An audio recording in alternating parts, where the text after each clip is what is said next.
Vámonos con los temas económicos y financieros. Ya está aquí Roberto Aguilar. Mi querido Robert, buenos días. ¿Cómo estás, Mario? Muy buenos días. Fíjate que estos ataques de Rusia que se intensificaron contra Ucrania, pues levantaron o encendieron las alertas en los mercados financieros de todo el mundo por esta situación que aceleró la volatilidad y bueno, pues las acciones cayendo y el precio del trigo, por ejemplo, se disparó justamente porque esta situación podría echar pues abajo todo este proceso que te acordarás, hemos platicado aquí, Mario, de lograr que las exportaciones de trigos provenientes de Ucrania pues pudieran salir. Al final del día estaba en ese proceso, pero bueno, estos ataques, bueno, justamente están pues poniendo en riesgo esta situación y ya se refleja en el precio del grano que están subiendo justamente los futuros en Estados Unidos. Y otra pues reacción a esta situación, Mario, es que el grupo de los 7, el G7, está anunciando que mañana se va a reunir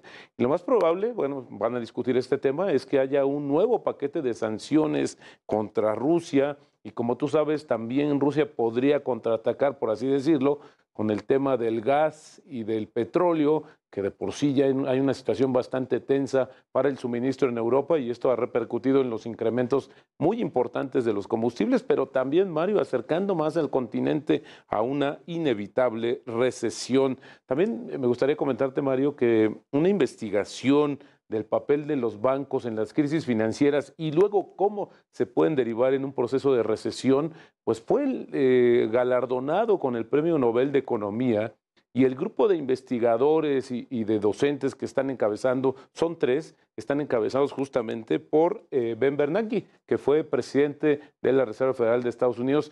Esta crisis no es el caso porque al contrario, se podría complicar el escenario para el sistema bancario, pero proveniente de otras situaciones. Se ha hablado de algunos grandes bancos que tendrían ya repercusiones negativas, pero te decía, no es el caso. En otras crisis se ha pasado que se deriva justamente de una situación bancaria o del sistema de algún banco en específico y luego se empieza a transmitir rápidamente. Como la del 2009, ¿no? Así es, la exacto. crisis de las hipotecas subprime que comenzó con un tema financiero y con estos bonos y todos estos herramientas que utilizaban los banqueros de inversión muy sofisticadas que terminaron generando una burbuja y una crisis. Y era Ben Bernanke el presidente de la Reserva Federal Así es, de Estados exactamente. Unidos, ¿no? Entonces tiene mucho de qué hablar porque justamente esta situación, como te decía, ahora son elementos totalmente diferentes, pero al final del día no dejan de ser parte de este sistema financiero tan intrincado, tan complicado y hoy diría yo tan débil en el sentido de lo que pudiera suceder con el entorno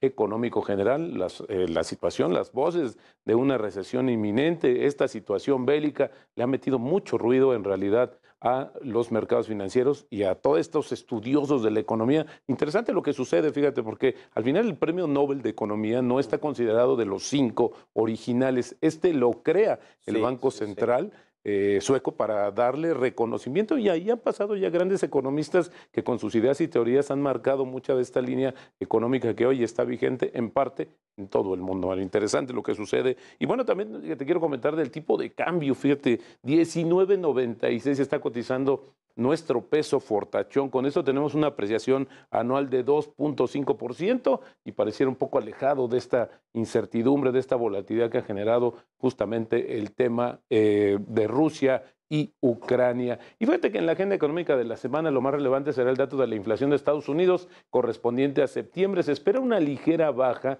con respecto al mes de agosto ante menores precios de la gasolina. Esto para tocar una tasa anual, dicen por ahí de 8.1%, aunque las presiones van a continuar. En México la agenda será dominada por las ventas de la ANTAD de septiembre, que se conocen mañana, la producción industrial de agosto, donde habría una ligera recuperación, y cerramos la semana con las minutas de la última decisión de política monetaria de México, donde es un hecho que va a haber otro incremento y que, bueno, pues las tasas van a seguir subiendo en México. Fíjate que también la Confederación Patronal de la República Mexicana, la Coparmex, pide al gobierno federal replantear la política social, pues el país registra un aumento en los niveles de pobreza. Esto en esta administración del presidente Andrés Manuel López Obrador, contrario a su discurso. En este análisis que hace este organismo, se reportan 55.7 millones de personas en situación de pobreza.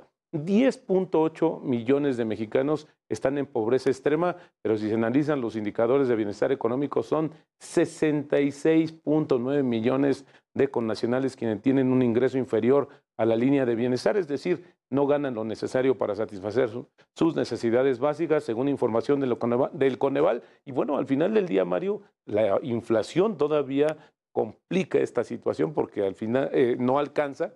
Y si empiezan a incrementarse todavía más los precios, como lo estamos viendo ahora, sí, las clases o los estratos menos favorecidos en México destinan mucho más de sus recursos, de su ingreso a los alimentos, que es lo que está subiendo más en México. Así es que esta situación, pues no habría que dejarla de lado. Imparable la inflación. ¿Y coincides con el presidente López Obrador de que esta que tuvimos en septiembre es el pico de la inflación y tendrá que venir a la baja a partir de ahora? Fíjate que no tanto, porque justamente ahora que se dio a conocer el dato, la semana pasada, despertó el interés y la atención de muchos de los economistas, porque al final salió por debajo de lo que ellos esperaban. Sí. Y hay un tema de las tarifas de telefonía celular, Mario, que hay que decirlo que en el PASIC se comprometió a que no iba a haber aumentos este año de la telefonía. Carlos Slim, ¿no? Exactamente. Porque con Telcel, América Móvil no iba a haber, está por verse, porque el ingeniero siempre propone muchas cosas y luego no se cumple. Pero el tema es que pareciera que hubo algún cambio de metodología que favoreció esta baja de los precios. Entonces yo no descartaría que en los próximos días escucháramos un poco más de opinión sobre esta situación, pero sí, yo no creo que esta situación nos haya marcado ya el pico y que comenzáramos a descender, sobre todo ahora, Mario, cuando estamos platicando justo el tema del incremento del trigo que jala al resto de los granos, sí, cuando importamos una buena parte, creo que todavía vamos a tener que esperar un poquito más para ver la inflación cuando realmente marque un pico y comience a descender de manera constante. Bueno, ni en Estados Unidos, a pesar de que va a bajar la cifra, las expectativas son de que hay mucha presión todavía en la inflación subyacente. Así es que analizarlo, yo creo que es todavía muy amplio lo que podemos esperar del tema de la inflación en México y en el mundo. Pero fíjate, Mario, la recesión no debe limitar o cancelar tus planes de inversión, sino al contrario, tus decisiones deben ser muy cautelosas y fundamentadas. Aquí te voy a dar 5 opciones ganadoras. Acciones defensivas, que son de empresas generalmente de productos básicos, salud o materias primas. Estas no sufren, no padecen, son las altamente defensivas. Acciones con altos pagos de dividendo, porque es otra manera de compensar al tenedor. También podemos ver justamente bonos de largo plazo, que esto siempre es uno de los elementos importantes para las carteras, porque lo que te permite es tomarlos hoy que están subiendo justamente las tasas, pero tener una visión de mediano y largo plazo. Y por último, fondos cotizados en bolsa, los ETFs, que te van a ayudar a diversificar el portafolio. Así es que la recesión sí tiene una parte negativa, pero también una positiva, y esa hay que aprovecharla desde el punto de vista como inversionista. Bueno, pues ahí está la recomendación. Antes de despedirnos, Robert, tu pronóstico de quién va a ser el nuevo jefe o jefa del Servicio de Administración Tributaria, que se fue Raquel Buenrostro a la Secretaría de Economía después de que renunció Tatiana Cloutier. Creo que tiene que ser necesariamente alguien interno, Mario. No podrían traer a alguien, sobre todo porque el trabajo se ha avanzado y creo que han entregado bastantes buenas cuentas. Además de cómo ha sido la mecánica, creo que eso es diferente, pero ha incrementado la recaudación. Se hablaba mucho de del procurador. El procurador fiscal. Procurador. Sí. Fabián Medina Padilla, quien es procurador fiscal desde enero de este año apenas, es decir, lleva poco tiempo al frente de la Procuraduría, es un abogado muy cercano a Claudia Sheinbaum y se dice que podría ser el que pueda relevar a Raquel Buenrostro, pero pues él no necesariamente sería alguien del SAT, ¿no? Alguien interno que ha trabajado mucho tiempo con Raquel Buenrostro es el administrador de grandes contribuyentes, que es de donde se ha sacado más dinero y a los que han presionado a los empresarios y a las grandes empresas, que es Antonio Martínez Dagnino, muy cercano a los hijos mayores del presidente López Obrador.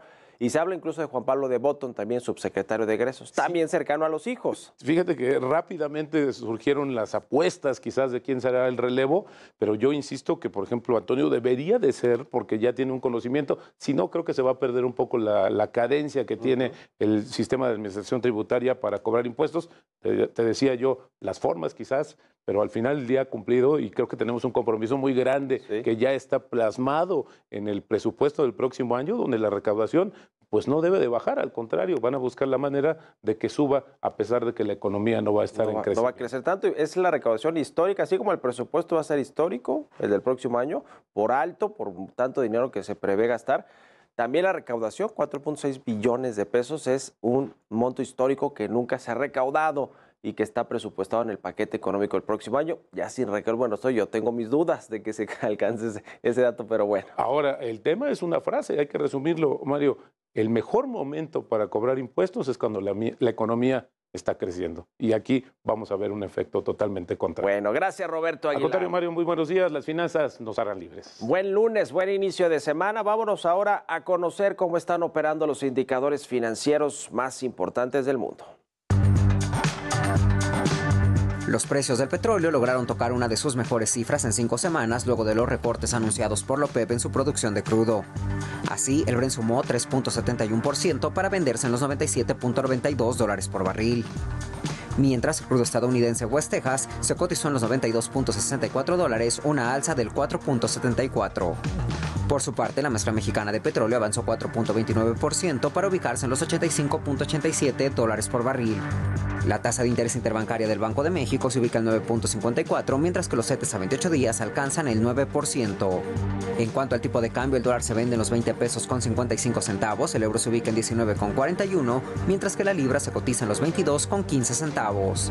En el mercado bursátil, la Bolsa Mexicana de Valores cerró operaciones con una baja del 1.29%, el Standard & Poor's perdió 2.8%, mientras que el Nikkei cae 0.71%.